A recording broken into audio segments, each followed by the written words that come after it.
사도행전 5장 40절부터 42절까지 읽고 42절 한 번만 더 읽읍시다. 읽겠습니다.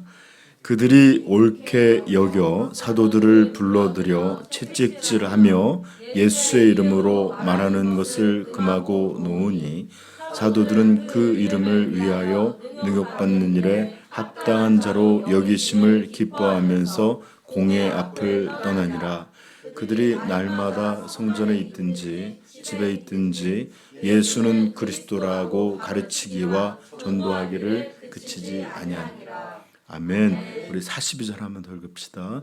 그들이 날마다 성전에 있든지 집에 있든지 예수는 그리스도라고 가르치기와 전도하기를 그치지 아니하니라. 아멘. 우리 교회에서는 이제 나이를 말할 때 5자로 시작하는 사람이 저밖에 없어요. 아직도 여러분들은 2자로 시작하고 3자로 시작하고 4자로 시작하죠. 좋은 일입니다. 나이가 점점 이렇게 한두 살 쌓이게 되고 저처럼 이렇게 숫자 단위가 이렇게 커지면 그때쯤 알게 되는 게 있는데 살아간다는 것이 참으로 만만치 않은 일이구나 라는 것을 좀 더 찐득하게 알게 됩니다. 물론 여러분들도 다 10대도 어렵고요. 20대도 만만치 않아요. 30대, 40대 다 어렵지만 그러나 이것이 연차가 더 깊어질수록 이게 참 쉽지 않은 일이구나 하는 것들을 더 잘 알게 되죠. 솔직히 얘기해서 삶은 만만치 않은 정도가 아니라 어려워요. 힘들어요. 사는 게 참. 저는 그래서 왜 나이 든 분들이 이렇게 나는 자연인이다 이런 거 열심히 보는지 알 것 같아요. 좀 다 벗어나서 저도 맨날 제가 제일 즐기는 미디어가 이곳저곳 시골집 찾는 거예요. 어디 빈집 없나. 아무튼 그래요. 여러분들 가족을 이루어 살기에 돈을 벌기도 어렵고 또 생계를 유지하기 위해서 살아가지만 자존심 지키며 살기도 어렵고 또 사람과의 관계도 참 사는 게 그렇게 쉽지가 않아요. 관계를 지키는 것도 어렵고 또 사람답게 살려면 경조사부터 해갖고 또 이것저것 또 이렇게 해야 될 일도 있잖아요. 그렇죠? 이런 게 참 뭐 하나가 이렇게 쉬운 일이 없습니다. 그러다 보니까 이제 살다 보면서 뭘 하나를 할 때마다 이것저것 재고 신경 쓰고 이렇게 뭐 할 게 많아요. 이제 그 아이들은 잘 모르겠지만 그냥 어디 경조사 한번 가는 것도 5만 원을 내야 되는지 또 이렇게 왜 이번 달에 이런 게 이렇게 많은지 이런 것부터 신경 쓸 것들. 그러다 보니 이제 어떤 일들을 이거 해보고 싶다 그래서 무턱대고 하고 또 사고 싶다 그래서 젊을 때는 그냥 지름신이라고 그러죠. 그런 건 냅다 할 때도 많은데 자꾸 주저하고 못하게 되죠. 그리고 이제 무엇보다도 나이가 들어가면서 주름이 안 맞는 게 아니라 진짜 마음의 주름도 늘어서 걱정도 두려움도 이런 것들이 참 많아지는 것 같아요. 그러나 저도 이렇게 생각해보면 젊은 날은 좀 그렇지 않았던 것 같아요. 용기라고 부르기는 좀 부끄럽지만 담대했어요. 무모했고 어떤 의미에서 아주 돌발적으로 그렇게 하기도 했었습니다. 만약 제가 지금과 같은 이런 마음 상태라면 그래서 이것저것 헤아리고 생각하고 따져보고 이런 걱정이 많았다면 절대로 외국에 나가서 살 생각을 하지 못했을 거예요. 왜냐하면 돈 한 푼 없던 사람이 외국에 나가서 공부도 하고 사역도 하고 뭐 이렇게 한다 그러면 다들 정신 나갔다고 생각했을 거예요. 그때는 참 단순하기도 했고 무식하기도 할 정도로 무모했습니다. 우리 부모님도 너 나가서 그래서 어떻게 살 건데 다른 집은 뭐 학비로도 도와주고 뭐 이럴 수 있지만 너 어떻게 할 건데 이렇게 걱정해 주시면 걱정하지 마세요. 저 일하면서 할 수 있습니다. 이러면서 아주 씩씩하게 말했는데 쉽지 않더라고요. 사는 게. 많은 이들이 결혼을 젊을 때 하는 이유가 있어요. 나이 들면 못해. 이 사람 성격이 이런데 살 수 있을까? 이런 거 저런 거 같이 해야 될 게. 근데 젊을 때는 나 그 사람 좋아하잖아. 또 말리면 말리는 대로 난 할 거야. 막 그러면서 뭐라고요? 드라마. 다들 그렇게 잘 모르니까 결혼하죠. 예. 그리고 철학자가 그러잖아요. 미치거나 모르거나 둘 중에 하나밖에 없다. 결혼이라는 것은. 그래서 철학자들은 결혼을 못 한대요. 저는 그래서 그런 게 아니라 하려다 못한 거예요. 능력이 안 돼서. 아무튼 그래서 이제 제가 이 정도 나이가 드니까 젊은이들이 무모한 행동을 하려고 하려면 붙잡아 놓고 잔소리하고 싶어요. 제발 정신 차려라. 현실이 그렇게 만만한 게 아니다. 외국 가서 공부한다면 놓고 가서 일하면서 할 것 같지만 그게 그렇게 쉽지가 않다. 막 결혼도 저한테 이제 누군가 결혼하려고 하는데 어때요? 물어보는 게 아니라 결혼할 사람이에요? 이렇게 와요. 항상 그럼 뭐라고 얘기하겠어요?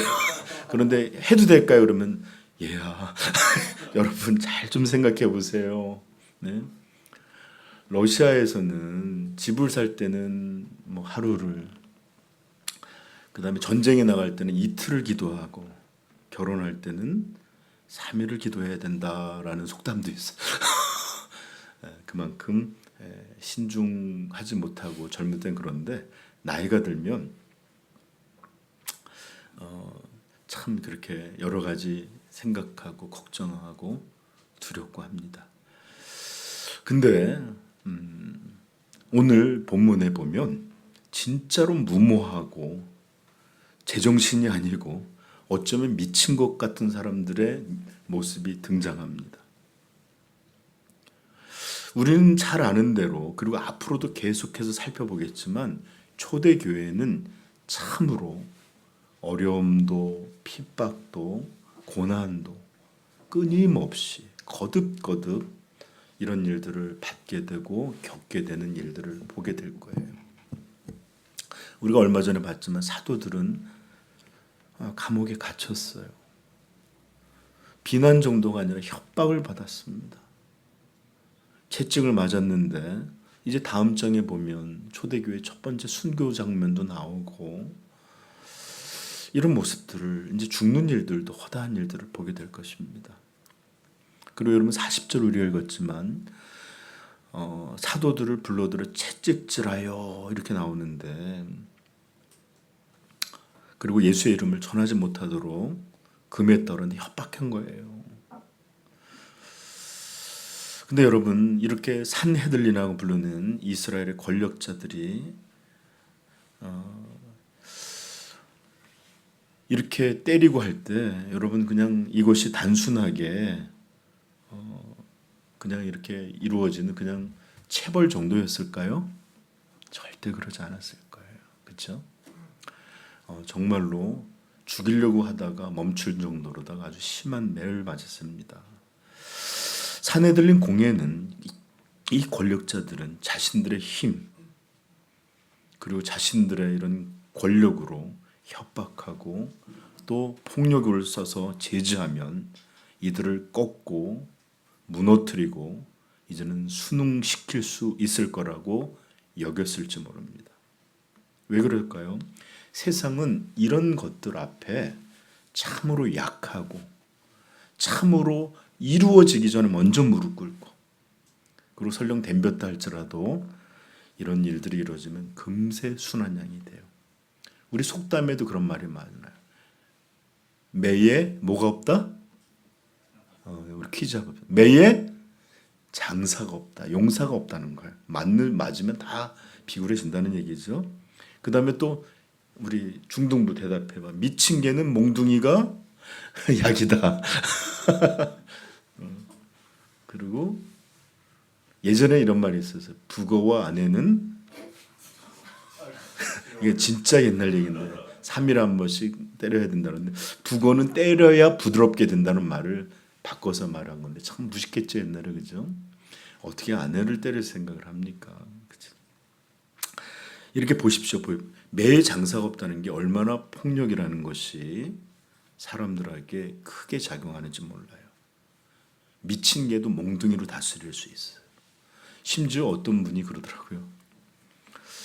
귀신을 쫓는 축사를 하는데 아무리 기도해도 안 되더래요. 그래갖고 화가 나갖고서 그냥 안수하는 거 흉내내면서 그냥 머리를 팡 때려버렸더니 그때부터 수능해갖고 그래서 귀신도 매 약하더라 이런 얘기를 이게 맞나? 강사가 그러니까 그냥 뭐 있긴 했는데 아무튼 여러분 그 제가 여기 이렇게 교회를 오다 보면 그 저기 그 하계동 전철역 오는 아파트 쪽에 이렇게 학교들이 많으니까 이렇게 그걸 뭐라 그러죠? 불로 방지턱이 많아요. 이제 그리고 이제 거기 이렇게 사람들이 지나가겠는데 어떤 담대한 분을 본 적이 있어요. 차가 이렇게 코앞에 막 오고 있는데 그 건널목 있잖아요. 정말 앞뒤 안 보여. 그냥 좌우 살피지 않고 그냥 퍽 걸어 나가더라고. 촥촥촥. 제가 그 모습을 철렁했어요. 그럼 무슨 생각이 들었는지 압니까? 아, 저 사람 차 사고 한 번도 나본 적이 없나 보다. 저희 어머니는요. 새벽 기도 가다가 차에 받치셔갖고 십몇 미터를 날라 떨어져갖고 어깨가 다 부서져 뼈로다가 쇠를 놓고 있었는데 그래서 1년 2년을 앞좌석에 앉지를 못하셨어요. 그냥 차가 갖고 놀라는 거예요. 우리 대식 집사님도 저도 이렇게 오토바이 사고가 났지만 그거 다시 시작하려면 가슴이 철렁해요. 뭔가 이렇게 오면. 그래서 여러분들 사람은 이렇게 뭔가에 크게 다쳤든지 어려움을 겪었든지 이런 일들이 생기면 트라우마도 두려움도 이런 게 있어서 만약에 그분이 사고라도 당한 분이었으면 절대로 그렇게 이게 얼마나 고통스럽고 오래 걸리고 후유증이 남는지를 알았으면 그렇게 담대히 못 걸어가요. 이런 일들이 이제 인생을 살다 보니까 참 어려움을 많이 겪다 보니까 나중에 될수록 겁이 많아지는 거예요. 자, 여러분 이런 것처럼 몽둥이를 맞는 일들, 매에 맞는 일들 참 생각보다 뭐 그럴 수 있지가 아니라 사실은 마음에 깊이 새겨 들어가요. 두려워집니다. 여러분 아시지만 신앙 좋던 청년들이 사회에 나가면 점점 신앙을 잃어버리더니 나중에는 세상 사람들과 똑같이 돼버려요. 그리고 이제 권면을 하면은 목사님 입에 풀칠하고 살 수는 없잖아요. 목사님 저도 이제 가정도 생기고 애도 생겼습니다. 그럼 어떻게 이걸 목사님 굶길 수는 없지 않습니까? 믿음이 밥 먹여주지 않지 않습니까? 이러면서 자신들이 이렇게 신앙생활을 하지 못하는 이런 것들에 대해서 이유를 말하는 친구들을 참 많이 만나게 돼요. 여러분, 공예는 권력자들은 지금 사도들을 폭력으로 협박으로 두렵게 하고 여러 가지 압박함으로 그들의 삶을 어렵게 함으로 이런 일들을 통해 그들을 순종시키고 순응하고 자기들의 말을 조종할 수 있는 그런 일들을 이루어질 거라고 생각을 했을 거예요. 이게 사람의 일이에요. 사람이 다 그래요. 환경이, 경제적인 것이, 어려움이, 이거보다 더 심한 폭력이, 협박이 사람들을 담대하지 못하게 하고 따르게 만드는 그런 일이 돼요. 이들은 이 산에 들린 공예는 이런 일들을 오랫동안 아주 능숙하게 함으로 사람들을 조련하고 권력으로 힘을 발휘하고, 그래서 계속해서 그 자리를 누려왔던 권력자들이에요. 그래서 이런 권력을 계속 유지했는데 반항자가 생겼습니다. 예수라는 부르는 이 사람이 생겨서 그렇게 그들을 뱀이요, 독사요, 죽은 무덤이다 막 이러면서 대항했는데 그를 제거했어요. 로마의 반역자란 이름으로. 그런데 이제 갑자기 또 그의 제자들이 나타나더니 그 선생의 모습을 따르고 있었고, 이들은 세상 사람들이 보기에 정상인 같지 않아 보였어요. 미친 것 같아 보였어요. 종종 우리가 믿음 생활을 좀 열심히 하려면 세상이 좀 우리를 쟤들 막 갔어 이렇게 생각하는 경우가 있어요. 가족 간에서도. 여러분 보십시오. 그렇게 때렸더니 그들이 어떤 반응을 보이죠? 41절 시작. 사도들은 그 이름을 위하여 능욕받는 일에 합당한 자로 여기심을 기뻐하면서 공회 앞을 떠나니라. 여러분, 공회가 생각하기에 이 정도 협박하고 이 정도 때렸으면 이제 멈춰야지요. 이게 지금까지 자기들이 권력을 유지한 방식이었고, 이게 세상이에요. 이제 그들이 얼마나 사람의 생명, 안정 이런 것들을 멋대로 휘둘릴 수 있는 그런 권력과 힘을 갖고 있는지를 보여줬잖아요. 그럼 이제 두려워하고 존중해야지요. 제가 아까도 얘기했지만 이 채찍질은 단순한 채찍질이 아니라, 체벌이 아니라 생명을 위협하는 수준의 고통이요, 위험이었다고요. 제 생각에는 기뻐하고 나왔지만 멀쩡히 막 이런 게 아니라 서로 부축하고 서로 피를 흘리면서 그러면서 기뻐하고, 한마디로 말하면 어떻게 설명하면 노인정에서 삶의 의욕에 대한 이렇게 어떤 강의를 듣고 우리 열심히 살아봅시다 막 이런 것처럼 말도 안 되는 이런 것처럼 나온 거란 말이에요. 그런데 이런 일을 겪었는데 이 미친 사람들은 능욕받는 일을 감사했고 두려워하기는커녕 기뻐했고, 이렇게 막 엉뚱한 모습들로 나왔다고 성경은 기록하고 있어요. 제정신이 아닙니다. 무섭게 때렸는데, 무섭게 협박했는데 기뻐하고 감사하다니요. 이걸 영광으로 알고 이걸 특권으로 알다니요. 이들도 사람인지라 이런 일을 겪게 되면 불안도 하고 두렵기도 했을 거 아니에요. 이제 앞으로 어떻게 살까 걱정도 하고 위축도 되었을 거 아니에요. 그런데 이들은 밟으면 밟을수록 더욱 번져나가는 들불처럼, 이제 여러분 우리 중등부도 이제 좀만큼 알 텐데 여드름이 생겨서 짜면 짤수록 더 늘어나요. 왜 그렇죠? 우리 좀 이렇게 착 짜면 없어져야 되는데 거기서 또 늘어나. 이제 나이가 50대 되면 어른들이 그래. 흰머리 하나 뽑으면 2개씩 자란대 거기서. 그런 것처럼 이렇게 밟으면 밟을수록, 협박하면 협박하죠. 때리면 때릴수록 수그러드는 게 아니라 더 미쳐 날뛰는 것 같아요. 42절 시작. 그들이 날마다 성전에 있든지 집에 있든지 예수는 그리스도라고 가르치기와 전도하기를 그치지 아니하니라. 아멘. 우리는 아멘 하지만 이걸 모르는 사람 미쳤어 이럴 거 아니야. 오늘 설교점이 그치지 아니하니라.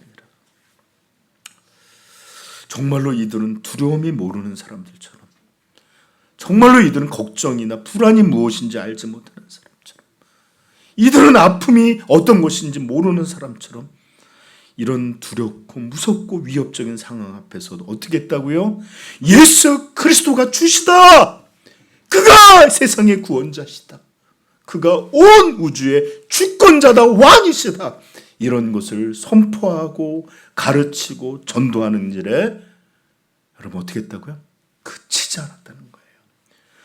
가르치고 가르쳤다는 거예요. 선포하고 선포했다는 거예요. 전도하고 또 했다는 것입니다.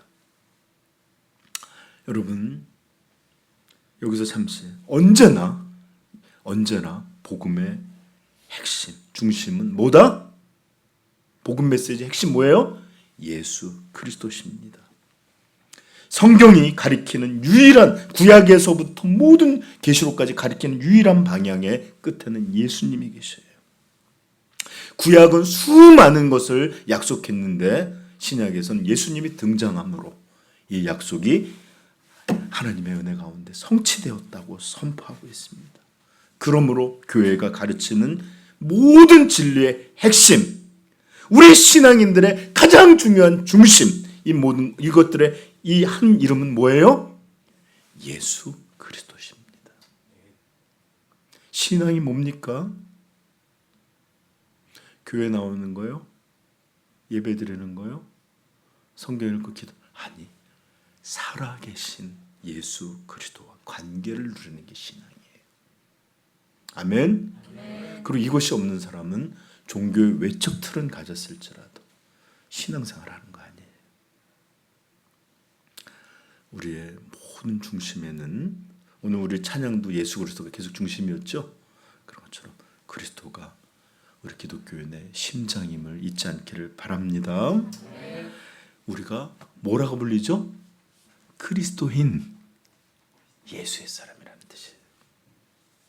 우리 신앙, 우리 믿음의 목적도 뭐예요? 다름 아니에요. 예수님을 아는 것이고 그를 사랑하시는 것이고 사랑하는 것이고 그에게 영광 돌리고 그를 전파하는 일이에요. 기쁜 교회 생활, 성도 간의 화목, 행복한 이런 게 핵심이 아니라고요. 마음의 평안, 이런 거 기독교의 중심이라고 말하지 않아요. 예수 그리스도, 이분을 알고 이분을 사랑하고 이분을 전파하고 이분을 영광 돌리는 것, 이것이 바로 우리 기독교의 핵심입니다. 그리고 이것으로 말미암아 성도 간의 사랑이, 이것으로 말미암아 마음의 평화가, 이것으로 말미암아 참된 기쁨이 얻어지는 뿌리요 중심이요 핵심입니다. 그리고 이런 나머지 것들은 열매들이에요. 우리 믿음 속에 있는 이 예수 그리스도의 중심성, 그리고 나중에 한번 제가 설교했지만 예수 그리스도의 유일성, 이것에 대해서 여러분들이 분명히 깨닫게 되기를 간절히 축복해요. 기독교가 무엇이냐면 수많은 사람이 대답하지만 성경은 한마디로 얘기해요. 예수 그리스도가 주시다. 아멘. 그럼 여러분들은 기독교의 핵심을 지금 배운 겁니다. 자, 우리는 이제 42절에 보면 사도들이 또 초대의 교회가 이런 복음의 예수 그리스도라는 이분을 전하는 복음의 특징, 복음 전파의 특징을 3가지 정도로 묘사하고 있는데 우리는 이것을 찬찬히 살펴보고 오늘 설교를 마칠게요. 제가 뭘 한다고 그랬죠? 이렇게 그리스도가 주시다라고는 복음 전파에 여기 42절에 보면 3가지 아주 중요한 특징이 나와요. 그래서 그것들을 살펴보고 마칠게요. 먼저 우리가 주목해 보고자 하는 첫 번째 것은 뭐냐? 그것은 한 단어인데 뭐라고 시작하냐면 여기서 뭐라고 하셨죠? 시작. 그들이 날마다. 우리 영어 잘하는 우리 아니야? 너 얘기 안 했는데? 그럼 너네. 은하야, 날마다가 영어로 뭐지? 그래, 맞았어. 속으로 생각한 거 들었어. 내가. everyday입니다. everyday.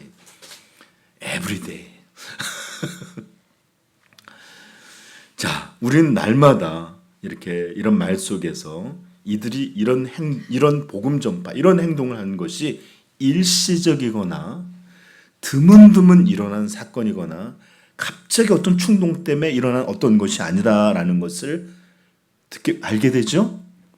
여러분 잘 생각해 보세요. 이분들도 가정이 있었고 이분들도 자녀들이 있었고 이분들도 복음이 충만하게 하지만 여전히 먹고 살수라야 되는 직업인들이었어요.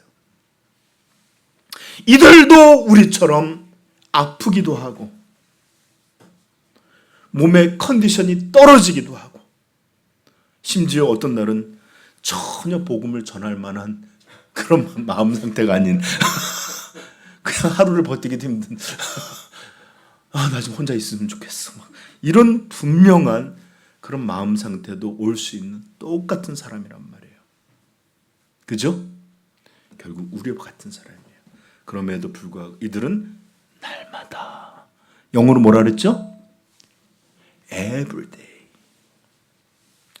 이렇게 지속적이고 꾸준하게 가르치고 전하고 선포하고 말하고 드러내고 이런 일을 했다라는 것입니다.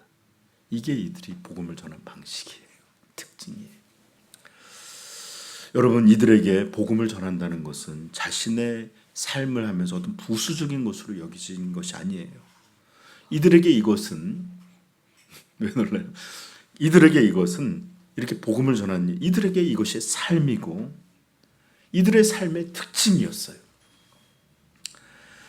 여러분, 부디 오늘 이런 내용들이 이 사람들은 예수님의 제자들이니까 또 이거는 전문 교회에서 이렇게 하는 전문 사역자들이니까 이렇게 생각하지 않기를 바라요.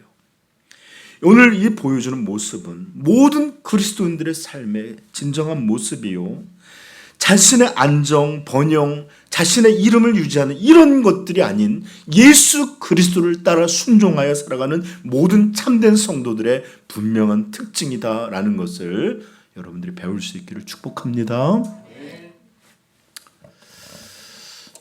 미친 것 같아 보이나요? 제가 아니, 복음의 메시지는 이해가 안 되면 정말 이게 말이 돼? 이럴 수 있어요. 근데 여러분, 마태복음 28장 18절 찾아볼까요?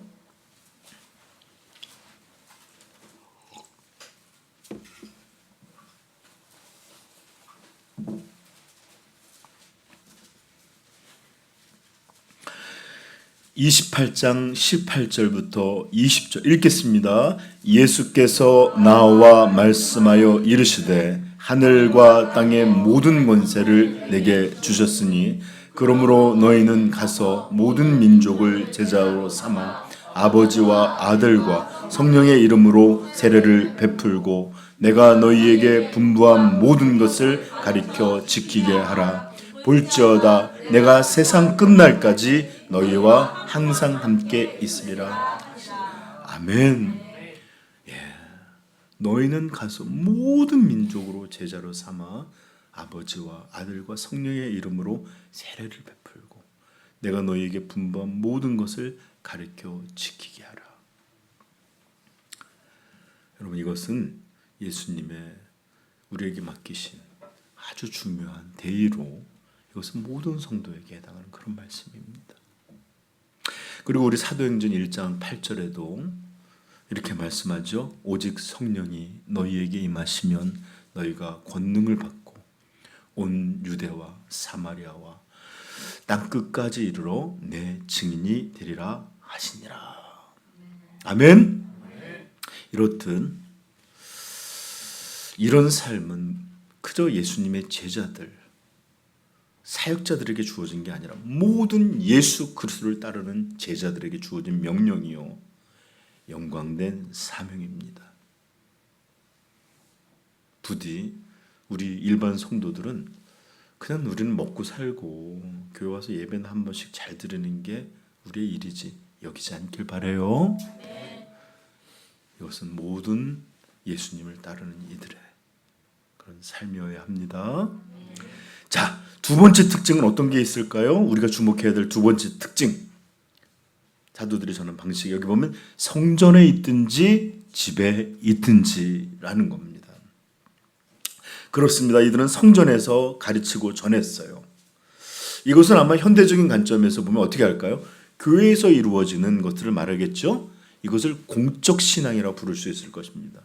우리는 이렇게 함께 모이고 함께 예배드리고 함께 말씀을 듣고 함께 성경을 배우고 함께 찬양하고 또 나중에 보면 함께 섬기고 이렇게 교회에서 예수 그리스도라는 이름으로 그분을 배우고 또 그분의 이름으로 또 무엇을 행하고 또 우리가 같이 또 복음을 전하는 이런 일들을 하게 될 것입니다. 사도 바울은 자신의 믿음의 자녀 같은 디모데에게 디모데후서 사도 바울이 쓴 마지막 서신으로 알려져 있는데 여기서 에베소에서 지금 사도를 대신하여 목회자로 섬기고 있는 디모데에게 이렇게 편지를 쓰는데 잘 들어보십시오. 4장 1절부터 2절입니다. 하나님 앞과 살아있는 자와 죽은 자를 심판하실 그리스도 예수 앞에서 그가 나타나실 것과 그의 나라를 두고 엄히 명하노니. 마치 죄송해요. 우리 이번 주 성경을 제가 안 읽으면 제가 태블릿 걸게요. 우리 중등부 아니면 또 제가 뭘 할게 이런 것처럼 자기가 제일 아끼고 중요한 거를 거는 것처럼 지금 사도는 하나님 앞과 살아있는 자와 죽은 자를 심판하실 그리스도 예수 앞에서 그가 나타나실 것과 그의 나라를 두고 엄히 최대한 할 수 있는 모든 중요한 것을 가지고 너에게 엄하게 명령한다. 그리고 말씀하시는 게 뭐예요? 너는 말씀을 전파하라. 때를 얻든지 못 얻든지 항상 힘쓰라. 범사의 오래 참음과 가르침으로 경책하며 경계하며 권하라. 이렇게 사도를 대신하여 목회자로 섬기고 있는 디모데에게 목회자로서 그의 사역의 가장 중요한 임무, 이것이 무엇인지를 엄중하게 가리키고 있는 내용입니다. 그게 뭐였죠? 말씀을 전파하라. 그리고 이 말씀의 핵심이 뭘까요? 예수는 주시다. 예수는 그리스도시다. 이게 핵심이에요. 아멘. 예수는 주, 이런 찬양도 있잖아요, 그렇죠? 이게 기독교의 핵심이에요. 그런데 이렇게 교회에서 이런 일들이 이루어져야 되겠죠? 네. 자, 그런데 이것은 단지 이런 가르침, 이런 선포는 단지 공적인 교회에서만 이루어진 게 아니고 여기서 뭐라 그러죠? 집에 있든지. 이 집이라고 하는 것은 교회가 성전이 가장 공적인 장소라면 여기서 대부분 우리는 집에서 행동하듯 그렇게 행동하지 않아요. 그죠? 그래서 전에도 제가 농담이겠지만 목사님이 이제 어떤 교회 사모님이 갑자기 그 사택에서 이불을 막 챙겨와서 이렇게 강대상에다가 이불을 막 깔더래요. 그래서 목사님, 아니 뭐 하는 거냐고 그랬더니 목사님 강단에 서시면 그렇게 거룩하신데 집에만 오면 이러니 이제 여기서부터 살려고 합니다. 여기에서 살고자 합니다. 이렇게 남편을 깠다는 그렇게 했는데 우리 대부분 교회에서는 다 신실하고 거룩하고 이런 모습이 있잖아요, 그렇죠? 근데 가장 사적인 장소, 집, 아무도 없는 그때. 그래서 여기서 집은 가장 사적인 장소를 우리에게 보여주는 겁니다. 여러분 중등부들 잘 들으세요. 우리 어른들도 그랬는지 모르지만 저는 예전에 한 가지 분명한 믿음이 있었습니다. 예전에 공부는 학교에서나 그리고 도서실이나 도서관에서 하는 것이지 절대로 집에서 하는 것은 아니라고 생각했어요. 집은 그냥 씻는 곳이에요. 그러니 제가 공부를 잘하지 못했던 것 같아요. 전교 1등을 한 번 못해. 농담이고. 진짜로 왜 그런지 모르지만 공부는 학교에서 또는 도서실이나 도서관에서 하는 거지 집에서는 공부하는 게 아니라고 왜 그렇게 믿었는지 몰라요. 게을러서 그랬겠죠, 그렇죠? 이와 비슷하게 예수 그리스도를 전하고 가르치고 그분에 대해서 선포하는 것은 목사님 그리고 전도사님의 일이고 이것은 교회에서만 이루어지는 일이야 이렇게 생각하는 분들도 있는 것 같아요. 그러나 오늘 여기서 보면 집에서든지 여러분 오히려 복음은 반드시 가정에서도 들려져야 하는 그런 일입니다. 우리 어린 자녀들에게는 이 가정이야말로 교회라고보다 가정이야말로 복음의 시작점이에요. 엄마 아버지가 예수는 그리스도라고 끊임없이 들려주고 하나님을 알아가도록 권면하고. 그래서 제가 이번에 그 목요일날 기도원에 나와서 그 저기를 갔어요. 그러니까 목사님들 기도 모임이 있어서 갔는데 어떤 전도사님이, 처녀였던 전도사님이 이제 결혼도 하고 애도 낳았는데 걔를 데리고 왔는데 요 꼬맹이가 미나보다 더 작아요. 말도 제대로 못하고 기특을 하는데 뭐라 할 때 아멘 아멘 계속 그러고 있더라. 역시 교회에서 큰 아이는 그런가 보다. 가정은, 신앙은 교회에서만 이루어지는, 여러분 부모님들 공부는 학교에서만 하는 건가요? 그렇게 생각. 신앙은 그러면 교회에서만 이루어지는 건가요? 아니에요.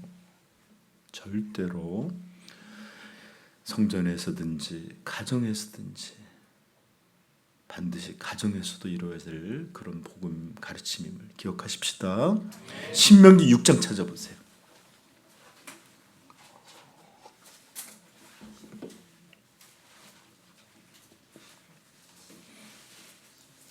신명기 6장 4절부터 우리 9절까지 한번 읽어볼까요? 시작. 이스라엘아 들으라. 우리 하나, 잠깐만요. 아직 중등부 못 찾았나요? 시작. 이스라엘아 들으라. 우리 하나님 여호와는 오직 유일한 여호와시니 너는 마음을 다하고 뜻을 다하고 힘을 다하여 내 하나님 여호와를 사랑하라. 오늘 내가 내게 명하는 이 말씀을 너는 마음에 새기고 자녀에게 부지런히 가르치며 집에 앉았을 때에든지 길을 갈 때에든지 누워 있을 때에든지 일어날 때에든지 이 말씀을 강론할 것이며 너는 또 그것을 내 손목에 매어 기호를 삼으며 내 미간의 표어로 삼고 주와 바감. 아멘. 이게 이해가 안 되면 제가 설명해 드릴게요. 집에 앉았을 때든지 핸드폰, 누워 있을 때든지 핸드폰, 길을 갈 때든지 핸드폰, 심지어 운전할 때조차도 핸드폰. 이건 되면서 심지어 예배 앞에까지도 우리 핸드폰이잖아요. 끝나면 또 바로 핸드폰이고.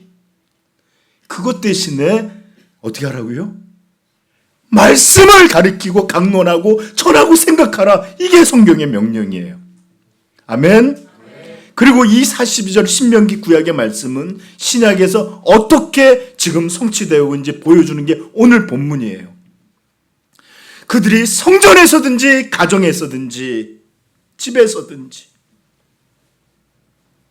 그러므로 예수 그리스도의 몸인 이 주님의 교회는 무엇과도 비교할 수 없는 중요한 것이지만 우리의 가정조차도 작은 교회가 되어야 한다는 것을 반드시 기억할 수 있기를 축복합니다.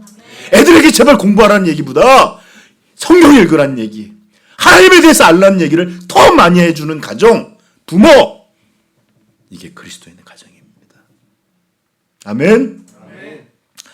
그리고 미혼인 우리 청년들은 이렇게 가정에서도 예수 그리스도가 선포되고 들려지고 나누고 이럴 수 있는 가정에 대한 비전을 마음에 꼭 품으시고, 네, 아멘, 그럴 수 있는 사람을 만나시길 바라요.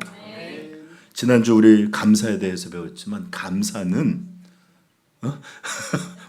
감사는 환경이나 조건이 아니라, 전에 얘기했죠, 뭐든지 어디서든지 허물을, 어디서든지 잘못된 것을, 어디서든지 남의 흉을 보는 그런 사람이 있는 것처럼 거듭난 그리스도인 어디서든지 감사한 걸 봐요. 어디서든지 하나님의 은혜를 말해요. 어디서든지 하나님 주시는 이런 것들을 발견하는 사람이 누구다? 그리스도인이에요. 이런 사람하고 살아야 행복해요. 맨날 만나면 그게 뭐냐고 맨날 만날 때마다 여보, 당신, 이러고서 맨날 불만으로 사는 사람 행복하지 않고, 자녀들도 그래요. 우리 그리스도인은 정말 이루 말할 수 없는 이 구속의 은혜를 받아서 어디서든지 감사, 이것을 발견하는 그런 사람으로 변한 사람들이에요. 아멘. 그러므로 감사하고 그들의 마음을 가득 채우고 있는 예수 그리스도를 이렇게 사랑하는 내 자녀, 이렇게 사랑하는 내 남편, 내 아내에게, 애인에게 전하지 않을 수 있습니까? 그죠? 그러니까 어디서든지 이들은 그리스도를 주라 이렇게 말하는 것을 했다라는 게 두 번째 특징입니다. 그러므로 우리도 성전에서, 사실 이건 성전에서 가정까지예요. 모든 삶의 영역을 담는 거예요. 그래서 여러분들 직장에서, 우리 중등부 학교에서, 친구들, 지인들 어떤 곳에서든지 예수님을 증거할 수 있는 기회를 찾고 또 그분을 알리고 그렇게 나타내는 귀한 주님의 성도들 되시기를 축복합니다. 네. 그리고 그런 사람을 만났어요. 그러면 그 사람이 이쁘든 잘생겼든 돈이 많든 적든 이러지 말고 무조건 붙잡으세요. 무조건 그 사람이 최고예요. 알겠죠? 저는 벌써 결혼했는데요. 기도하세요. 뭐라고요? 벌써 저지르는 건 다 여러분 잘못이고 기도하세요. 주님 들어주실 것입니다. 네. 네. 이거 아멘 크게만. 네. 네. 그만큼 가정이 아름다우니까 저렇게 할 수 있는 거죠, 그렇죠? 네. 자, 세 번째 특징 뭡니까? 그치지 아니하니라. 그치지 아니하니라. 우리가 이 말씀을 알게 되는 것은 이들에게 예수님을 증거하는 일은 어떤 이벤트도 아니요, 그 다음에 일과 중에 하는 사역도 아니요, 그들에게 맡겨진 어떤 특별한 어떤 때만 하는 그런 일이 아니었다는 거예요. 지금 이들이 그리스도라고 외치는 것은 그들이 이 땅을 사랑하는 존재 이유였으며 자신들의 정체성이었으며 인생의 목적이었습니다. 이게 무슨 뜻이냐? 조금만 더 설명해 볼게요. 그들은 예수님이 그들에게 분명하게 주셨던 말씀을 분명히 사도행전 1장 8절 외우시는 분 시작 같이 외워봅시다. 못 외우면 찾으세요. 사도행전 1장 8절. 괜히 외우는 척하면서 안 찾았다가 띄엄띄엄 하지 말고 봐요. 그냥 정직하게 겸손한 게 더 좋아. 자, 시작. 오직 성령이 너희에게 임하시면 너희가 권능을 받고 예루살렘과 온 유대와 사마리아와 땅끝까지 뭐가? 내 증인이 되리라. 내 증인. 그러므로 그들은 자신의 정체성이 나는 예수님의 증인이야. 우리는 예수 그리스도를 증명하는 그런 사람이야. 이게 그들의 정체성이었다고요. 그리고 그들에게 이것이 사명이었고 이것을 위해 살아갔고 이것을 목표로 살아갔던 거예요. 그게 바로 그치지 아니하니라가 보여주는 말입니다. 이 말은 끊임없이 멈춤없이 이어졌다는 말이에요. 계속 그렇게 됐다는 말이에요. 여러분, 이것을 자신의 정체성, 사명, 존재 이유로 알지 않는 사람은 잠깐 하다 할 수 있어요. 목사님이 교회에서 전도하세요 그러면 또 전도 대상자 내서 하면 할 수 있어요. 그러나 이것이 나는 예수의 증인이야. 이런 정체성으로 살아가는 멈춤 없이 계속 이어지는 것과는 다른 문제입니다. 여러분, 이들에게 멈추게 할 수 있었던 게 어떤 게 있었을까요? 세상은 권력자들은 폭력을 썼고 위협을 했고 가뒀어요. 근데 하나님은 감옥도 열어놓으셨고 그들을 두려움이 아니라 탐대하고 감사하게 했고 기뻐하게 했고 어떤 것도 막을 수 없어요. 그래서 결국 어떻게 하죠? 죽여버려요. 이들의 이런 것을 막는 건 죽음뿐이다. 죽여버려요. 그런데 사실은 그들은 알지 못해 죽어서도 이것을 멈추게 할 수 없었다는 걸 알지 못해요. 왜? 이들은 이 죽은 이후에 천국에 가서도 하나님 예수의 이름 때문에 순교자로 영광을 얻게 하시니 예수께서 하나님의 아들이 나를 위해서 죽으셨는데 내가 주의 이름으로 내 생명을 주께 드릴 수 있으니 이런 믿음 주신 하나님 감사합니다. 그러므로 결국은 끊임없이 천국에 와서 예수의 이름을 찬양하는 이런 찬미를 멈추지 않았겠죠? 그러므로 이들의 이런 그리스도를 주라 하는 이 말을 멈추게 할 수 있는 것은 세상에 아무것도 없다. 아무것도 없다. 멈추게 하지만 그치게 할 수 없습니다. 그래서 성경은 그치지 아니하니라 라고 말하면서 이들이 누구인지를 보여주고 있습니다. 사랑하는 성도여, 이제 말씀을 말씀하면서 저는 여러분들에게 좀 알리고 싶어요. 바로 이것이 그리스도인이라는 거예요. 바로 이것이 그리스도인이 된다는 것이며 바로 이것이 거듭난다는 것의 진정한 의미입니다. 성도는 예수께서 주신 새 생명으로 거듭나며 그때부터 영원히 영원에 각인되어져서 그 이름을 감사하고 찬양하고 사랑하고 그래서 외치지 아니할 수 없는 그런 사람들이 되는 것입니다. 여러분, 교회 다니는 거 분명히 우리가 그리스도인이라는 외적 증거로서 작용할 수 있어요. 그러나 여전히 그의 마음에는, 우리의 마음에는 그리스도가 생명이로 없는, 심장이 없는 그런 종교인 또는 그런 교인으로서 분명히 존재할 수 있습니다. 몸은 교회와 있지만 마음은 불신자와 똑같은 그런 사람일 수 있습니다.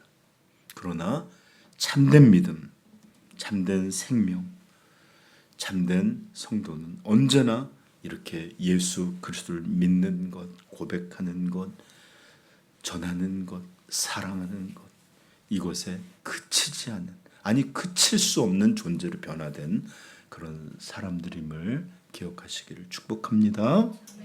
이런 의미에서 이들은 미친 사람이에요. 광인이에요. 뭐에? 예수 그리스도께 미친 사람입니다. 왜 미친이란 말을 썼냐면 세상이 이해할 수 있는 구조를 갖고 있지 않기 때문에 그래요. 세상 사람들은 그리스도인들의 이 기쁨을 매맞으면서도 이렇게 기뻐할 수 있고, 왜 얻어지는 것이 없는데도 왜 주일날 저렇게 나가서 그러고 있지? 이렇게 돈이 귀한 시대에 왜 헌금하지? 왜 자기들한테 아무 도움이 안 되는데도 저렇게 봉사한다고 난리지? 아무것도 이해할 수 없어요. 제정신이에요. 미친 것처럼 보여요.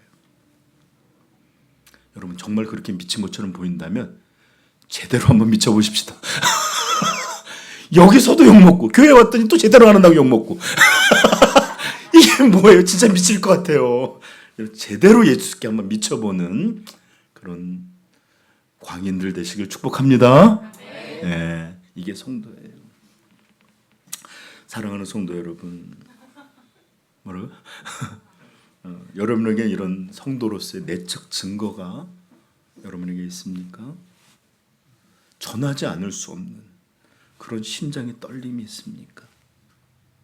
그칠 수 없고 그쳐지지 아니하는 그런 간절한 바람이 있습니까?